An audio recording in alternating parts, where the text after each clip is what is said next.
Have you ever wondered why the ones who betrayed you, the manipulators, the narcissists, can't seem to find peace, no matter how far they run? It's almost poetic, isn't it? They shatter trust like it's a game, but somewhere in the silence of their victories, they start hearing echoes they can't escape. What if I told you their torment begins the moment they walk away smiling? Funny thing, betrayal might end for you, but for them, it's just beginning. Picture this: a narcissist, finally alone, surrounded by everything they thought they wanted, yet haunted by a gnawing emptiness they can't explain. There's a reason they check your social media at 2 a.m. There's a reason they smear your name to convince themselves they didn't just destroy something priceless. And while you rebuild, they unravel. Because the story isn't over, it's just started, and the next part, it's not what they expect. Betrayal robs narcissists of control, triggering an internal collapse they can't silence. On the surface, they appear unaffected, calm, composed, even triumphant. They may walk away from the damage they've caused with an air of confidence, acting as if nothing happened, as if they were justified. But beneath that polished exterior, a storm brews. For narcissists, control is not just a preference, it's their foundation. Their sense of self is propped up by the illusion that they are always in command of people, of narratives, of outcomes. So when they betray someone who genuinely cared, they don't just sever a relationship, they fracture the fantasy of dominance they worked so hard to build. The narcissist doesn't experience betrayal like a normal person. To them, betrayal is not an emotional choice, but a strategy. They use it to reinforce their superiority, to test how far they can push boundaries, to see if they can shatter someone and still be worshipped. But what they fail to realize is that in destroying the trust of someone who truly valued them, they activate a psychological chain reaction they can't undo. The very moment they walk away, convinced they've won, the loss of control begins. You were once a mirror for them, a source of admiration, validation, and emotional energy. Once that mirror is broken, they lose a crucial piece of their identity. This collapse doesn't look dramatic from the outside. It's subtle, insidious, and quiet. It begins with restlessness. They scroll through their phone, looking for someone new to fill the gap, but no one hits quite the same. Conversations feel flat. Relationships feel like chores. They might hop from one distraction to another. Parties, new partners, grand adventures, but there's a hollow space they can't name. It's not because you're irreplaceable in a romantic sense. It's because the power they once had over you made them feel alive. You were the stage on which their identity performed, and now that stage is gone. Without someone to dominate emotionally, the narcissist starts confronting their own voice, something they've spent years avoiding. That voice reminds them of every failure, every insecurity, every fear they've buried beneath arrogance. The betrayal, instead of delivering freedom, turns into a silent prison. They may continue to act superior in public, but inside, they're unraveling. Their mind replays the moments you believed in them, supported them, forgave them. And for a moment they wonder, was that the best it was ever going to get? But because narcissists are wired for ego preservation, they won't sit with that thought for long. They'll try to suppress it. They'll rewrite the story, cast themselves as the victim, and paint you as the ungrateful one. They'll lie to friends, twist facts, and build a narrative where they were forced to betray you. It's not for your benefit, it's for theirs. Because if they admit to themselves that they lost control and harmed someone who didn't deserve it, the entire scaffolding of their self-image crumbles. They don't just fear guilt, they fear irrelevance. And betrayal, when it doesn't destroy the other person, makes them feel exactly that, irrelevant. That's the paradox.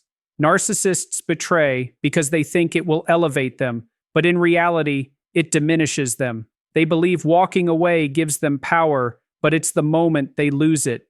They see your silence as weakness, but it's your healing that becomes their torture. Because every step you take toward peace is a reminder that they failed to break you, and that is the deepest insult to their ego. In the quiet moments when no one's watching, they start to feel it, this gnawing sense of disconnection. Their charm doesn't land like it used to. Their jokes fall flat. The admiration they crave feels forced. They question why they don't feel fulfilled. And because they can't link that emptiness to their own actions, they look outward for something or someone to blame. Often they circle back to you, not out of love, but out of need. Not because they miss you, but because they miss how you made them feel about themselves. They miss the control.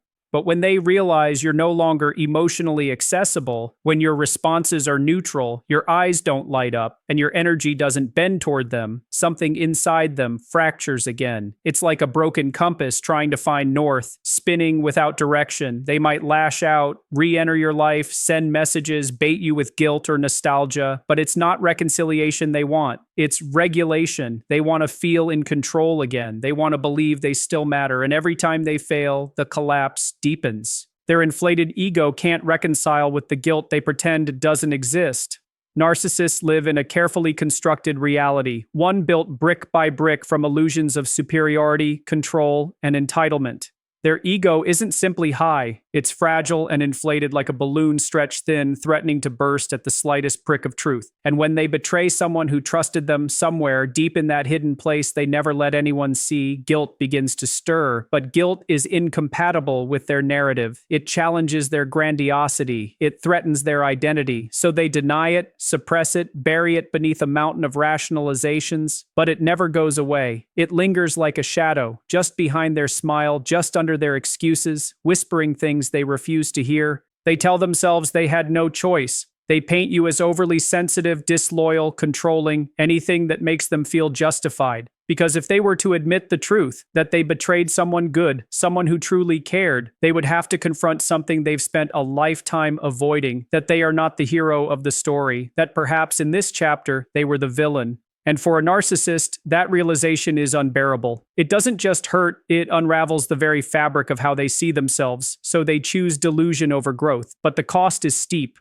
Repressed guilt doesn't disappear, it transforms. It shows up as anger, bitterness, chronic dissatisfaction. They lash out not because they're strong, but because they're crumbling. Every lie they tell themselves becomes a brick in a psychological wall that traps them. The more they deny guilt, the more their ego inflates to compensate. And the more inflated the ego becomes, the more fragile it grows. Like a house of cards built on sand, it cannot withstand the quiet weight of remorse. And so they distract themselves. They dive into work, new relationships, addictions, anything to avoid sitting still, because silence is dangerous. In the silence, guilt speaks loudest. And even though they pretend they feel nothing, their body remembers. Their nervous system remembers. Restless sleep, unexplained anxiety, flashes of anger at the smallest inconvenience. These are the signs, not of peace, but of internal conflict. They may appear confident, even happy.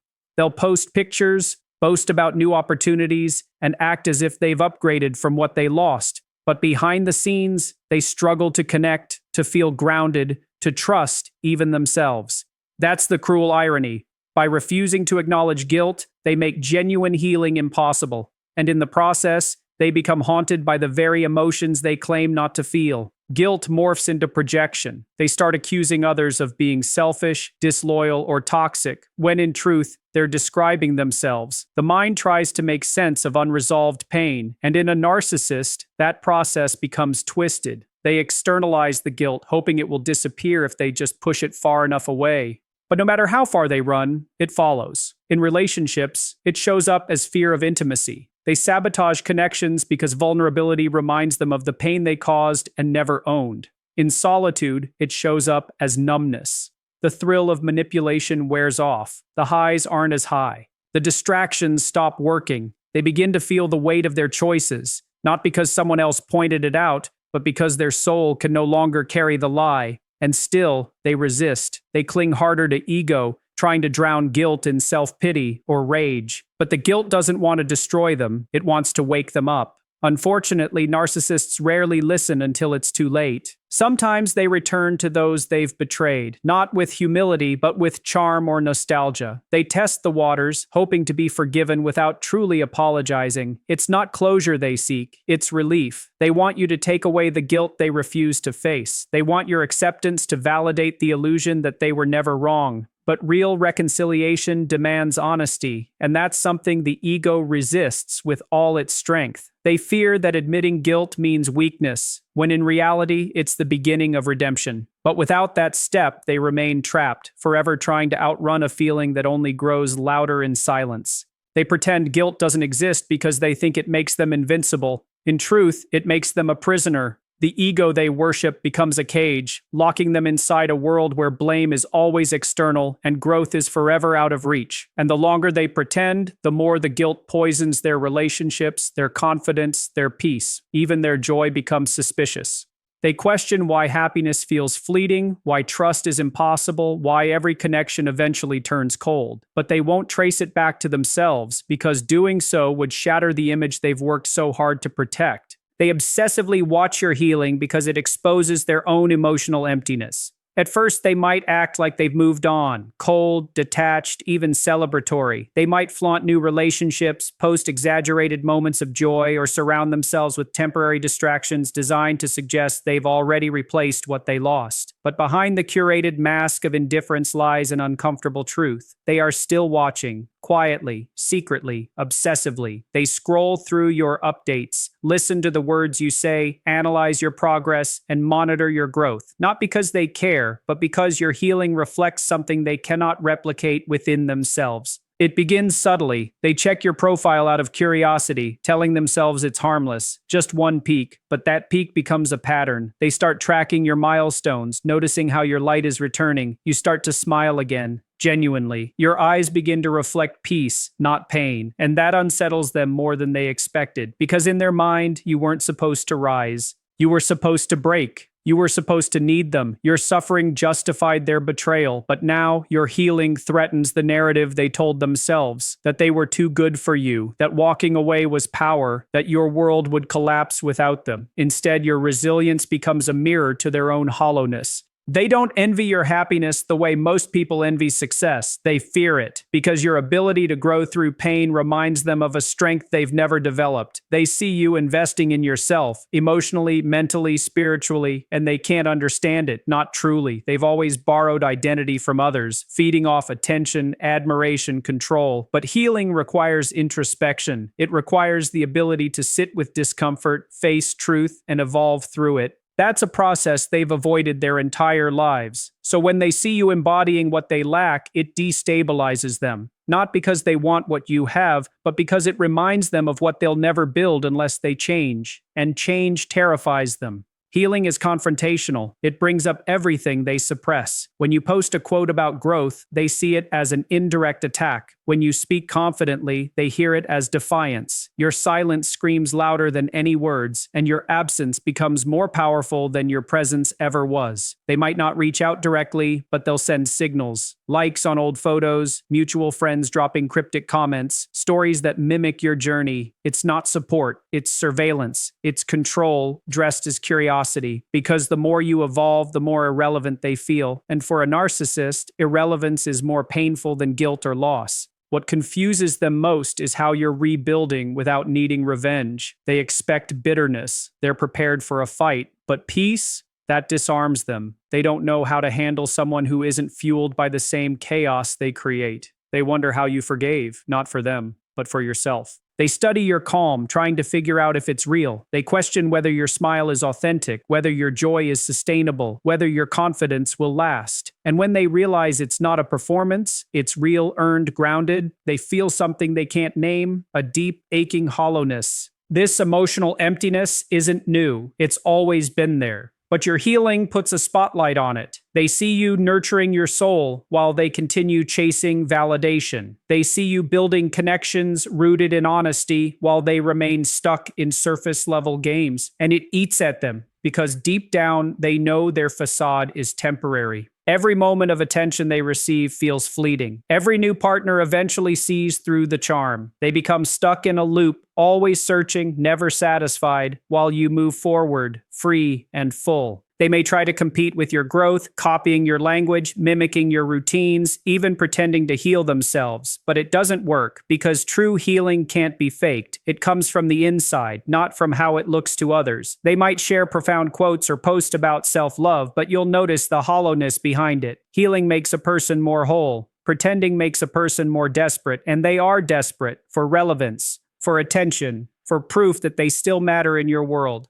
But you've outgrown the space they once occupied, and that's the part they can't handle, because no matter how closely they watch, they can't follow you into the peace you've found. They remain spectators of your transformation, haunted by the realization that they were part of your pain but not part of your healing, that they helped break you but couldn't break you completely. And in your rising, they are reminded of everything they're not: centered, self-aware, emotionally alive. Your healing makes them feel exposed. Every new boundary you set, every peaceful decision you make, reflects their dysfunction like a mirror they can't turn away from.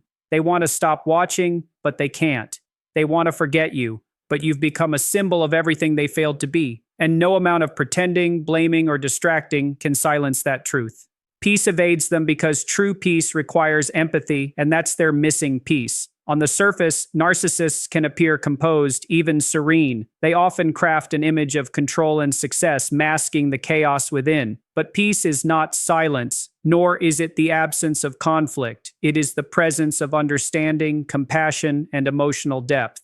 True peace comes from within, from a connection to one's own emotions and the ability to connect with the experiences of others. Narcissists lack that core ingredient. Empathy is the bridge between a person's inner world and the world of others. And when that bridge is missing, there is no path to emotional safety, no sanctuary from the storms of the mind. They seek peace in the same way they seek validation from the outside in. They chase attention, admiration, dominance, and control, believing that if the world applauds loudly enough, the emptiness will go quiet.